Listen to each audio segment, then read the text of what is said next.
Pernah kepikiran nggak gimana caranya mengubah halaman belakang rumah jadi sumber cuan? Nah, hari ini kita bakal kupas tuntas dari A sampai Z soal budidaya gurame. Benar-benar dari kolam masih kosong sampai nanti kita panen besar. Coba deh, lihat sekeliling. Mungkin ada lahan nganggur, atau Anda lagi cari-cari peluang usaha baru kan? Apapun alasannya, pertanyaan ini bisa jadi loh titik awal dari sesuatu yang, wow, sangat menguntungkan. Dan ini dia alasannya.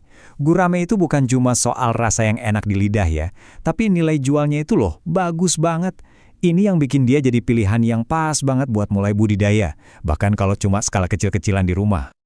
Oke, jadi perjalanan kita hari ini ada 4 tahap utama ya. Pertama, kita mulai dari awal perjalanannya dulu.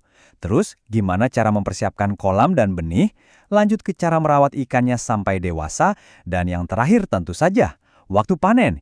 Yuk, langsung aja kita mulai dari yang pertama. Oke, kita masuk bagian 1, awal perjalanan budidaya gurame. Di sini kita bakal cari tahu, kenapa sih dari sekian banyak ikan, gurame ini pilihan yang paling pas buat kita mulai? Nah, ini nih keunggulannya. Permintaan pasar buat gurame itu selalu ada dan harganya cenderung stabil. Bagus kan? Ikannya sendiri juga kuat banget, nggak rewel soal air, dan makannya pun gampang. Bisa pakai daun-daunan di sekitar kita aja. Jadi ini benar-benar investasi double. Dapat protein buat keluarga, dapat juga potensi untung. Lanjut ke bagian 2, mempersiapkan kolam dan benih. Ini adalah fondasinya. Kalau mau bangun rumah, fondasinya harus kuat kan? Sama. Panen yang melimpah itu dimulai dari sini, jauh sebelum ikannya nyemplung ke air.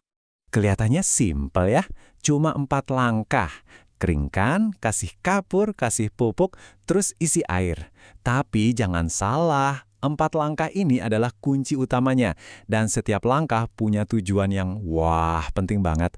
Nah, disinilah letak rahasianya. Anda itu bukan cuma bikin kolam, tapi Anda lagi menciptakan sebuah ekosistem mini. Proses pengeringan itu buat apa? Buat membasmi semua hama dan penyakit. Terus kapur itu buat menyeimbangkan kimia airnya. Nah, pupuk itu ibaratnya kita lagi siapin sarapan prasmanan alami buat benih ikan nanti. Jadi pas benihnya masuk, mereka langsung masuk ke rumah yang super nyaman. Oke, kalau ada satu angka yang wajib banget Anda ingat dari semua ini, ya ini dia, pH antara 6,5 sampai 7,5. Anggap aja ini angka keramatnya. Ini adalah zona paling nyaman buat gurame. Jadi kenapa ini penting banget? Gini, pH itu ibarat suhu tubuh buat kita, manusia. Kalau ketinggian atau kerendahan, badan kita kan nggak enak.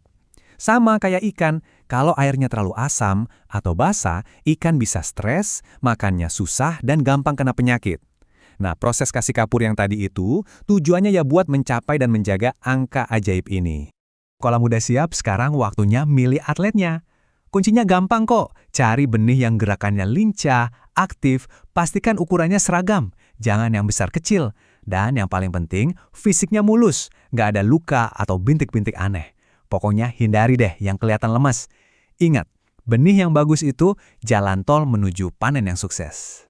Masuk ke bagian 3, merawat ikan hingga dewasa. Nah, di fase inilah, kesabaran kita diuji. Oke, ini timelinenya biar kebayang ya. Di bulan pertama kita tebar benihnya. Biarin aja mereka makan pakan alami yang udah kita siapin di kolam. Nanti masuk bulan ketiga, baru kita mulai bantu dengan pakan tambahan. Terus kita pantau terus sampai sekitar bulan ke-8 atau 10. Pokoknya ini tuh maraton ya, bukan lari sprint. Nah, soal makanan, Anda punya 2 pilihan utama nih. Mau yang alami, kayak daun-daunan gitu, itu jelas murah dan gampang dicari, tapi ya pertumbuhannya jadi lebih lambat. Pilihan kedua, pelet pabrikan. Ini memang lebih mahal, tapi nutrisinya komplit, jadi pertumbuhan ikan bisa lebih cepat. Nah, tipsnya, banyak peternak yang sukses itu mengkombinasikan keduanya. Anggap aja ini daftar kerjaan rutin Anda. Cek pH-nya, pastikan oksigen di air cukup, ganti air sebagian biar kotorannya kebuang, dan jangan sampai kolamnya kepenuhan ya. Kelihatannya sepele, tapi konsistensi dalam melakukan ini semua itu yang membedakan antara panen yang biasa-biasa aja sama panen yang luar biasa. Dan akhirnya kita sampai di bagian 4, waktunya panen tiba. Setelah berbulan-bulan sabar merawat, inilah momen yang paling kita tunggu-tunggu. Yup, kira-kira segini waktu yang dibutuhkan. Antara 8 sampai 12 bulan, waktu yang cukup panjang, tapi sepadan untuk mendapatkan ikan dengan ukuran yang pas buat dijual atau dimakan sendiri. Proses panennya sendiri sebetulnya gampang banget, cukup 3 langkah. Pertama, kuras air kolam pelan-pelan aja, biar ikannya nggak stres. Kedua, kumpulkan ikannya pakai jaring, hati-hati ya. Ketiga, tinggal disortir deh, mana yang besar, mana yang sedang, simpel kan? Dan rasanya, wah, puas banget. Dan inilah dia hasilnya, buah dari kesabaran Anda. Ikan-ikan yang sehat, gemuk, siap jadi hidangan super lezat di meja makan. Atau jadi sumber pemasukan baru buat keluarga.